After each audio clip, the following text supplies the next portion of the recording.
There's something quietly unsettling about highly intelligent people, something most can't quite name, but feel instinctively. They seem distant, not cold, but unreachable, not disconnected, but strategically solitary. They're not antisocial, they're selectively engaged. You might mistake it for arrogance, superiority, or emotional unavailability. But what you're actually witnessing is something far more intricate, more psychologically refined. Carl Jung understood this better than anyone. He saw that high intelligence, especially emotional and psychological intelligence, creates a gravitational pull toward detachment, not the kind born of fear or trauma, but the kind born of clarity, a conscious choice, a protective mechanism, a way of preserving the sharpness of a mind that sees more than it says. You see, intelligent people have an entirely different relationship with solitude. Where others feel loneliness, they feel lucidity. Where most fear abandonment, they sense liberation. It's thus not because they lack emotional depth.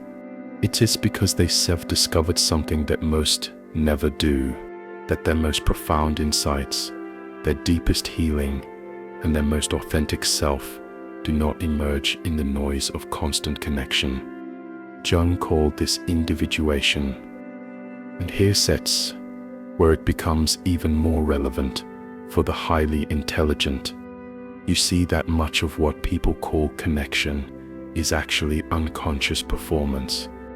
You begin to notice the masks, the fear dressed up as love, and then you face a choice: continue playing the social games that feel increasingly hollow, or step back, detach, and create the psychic space required for truth.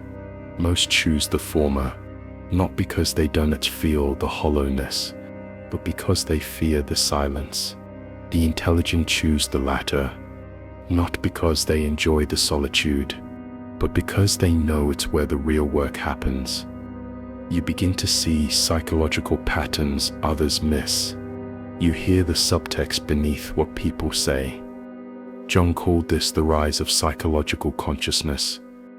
But to understand why, you start to feel like an outsider, as if you see watching a theater performance, while everyone else thinks is real life.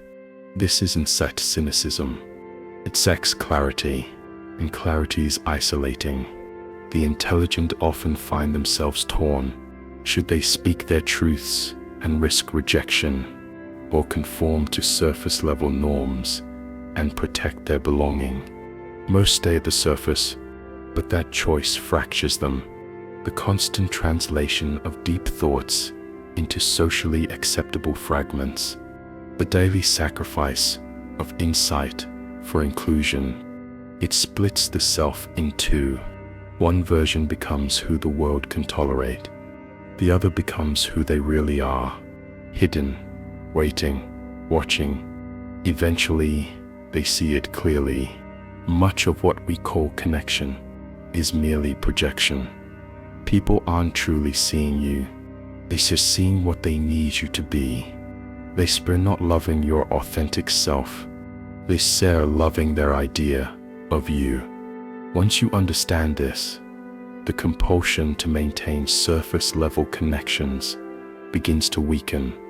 You no longer feel the need to perform for belonging.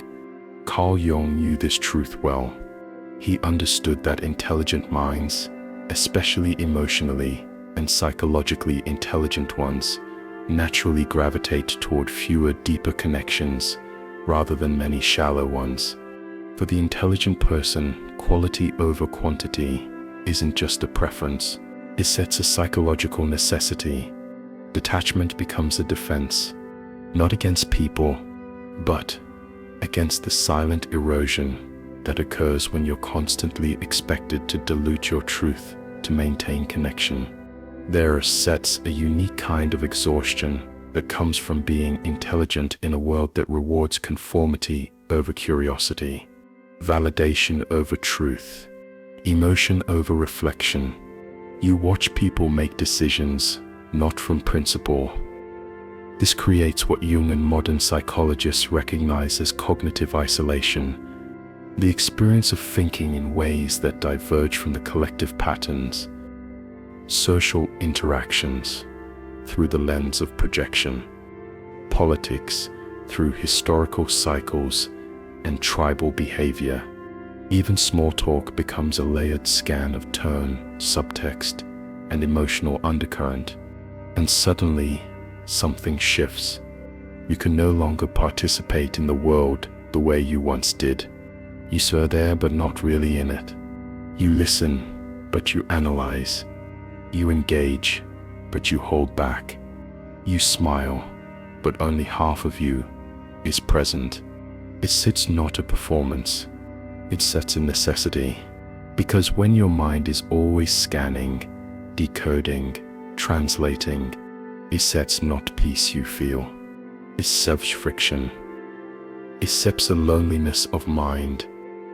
From asking questions most don't even think to ask.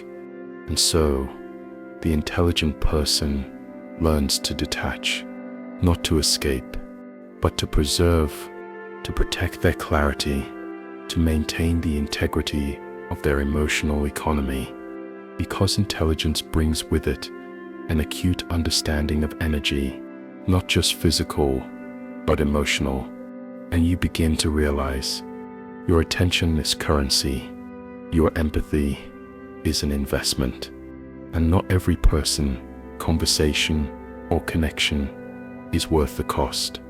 So you become selective, not out of arrogance, but out of necessity. Every interaction becomes a quiet evaluation. Will this drain me or deepen me? Will this challenge me or just circle familiar dysfunction?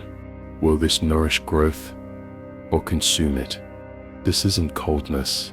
This is emotional intelligence applied with surgical precision, because intelligent people feel deeply, so deeply in fact, that they cannot afford to fragment themselves across dozens of shallow interactions.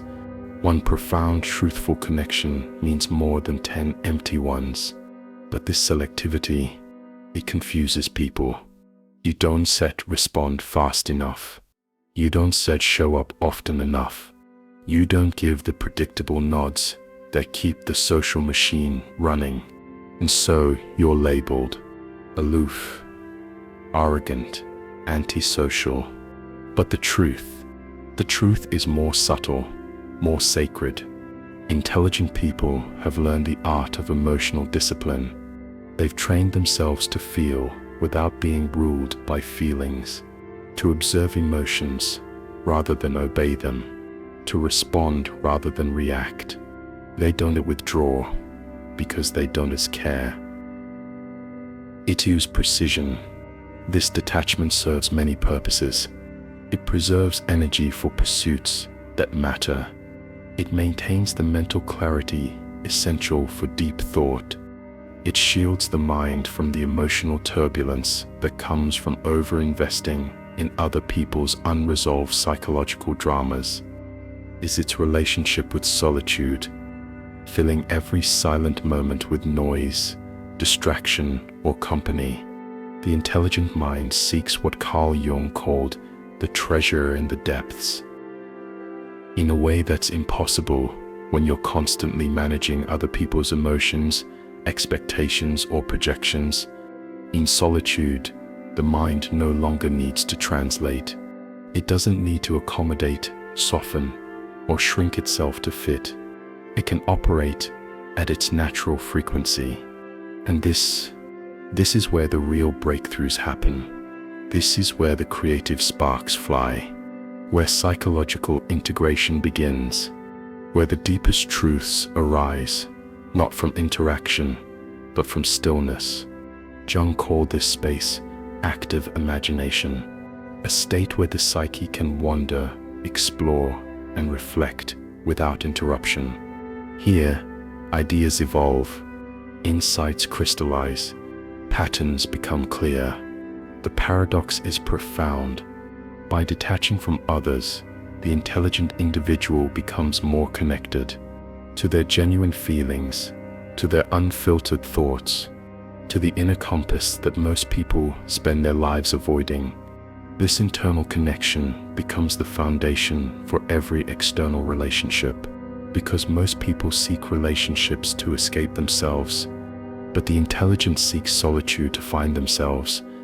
And that difference, that fundamental shift in orientation, creates a natural barrier to understanding. What looks like rejection is often just a different way of relating. What appears as aloofness is simply a refusal to participate in performative connection. They stir not avoiding intimacy. They stir waiting for something real.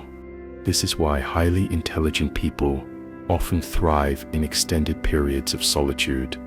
They can go days, weeks without social contact and feel no deprivation, because solitude doesn't drain them. It recharges them, and when they return, they don't return empty.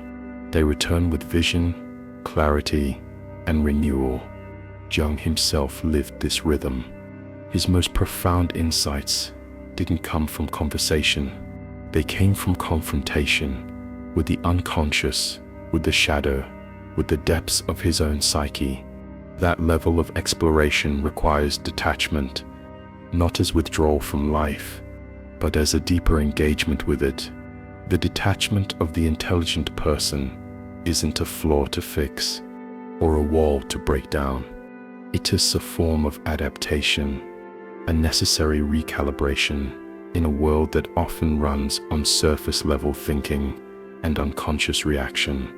Understanding this pattern, whether in yourself or in someone you love, opens the door to real connection.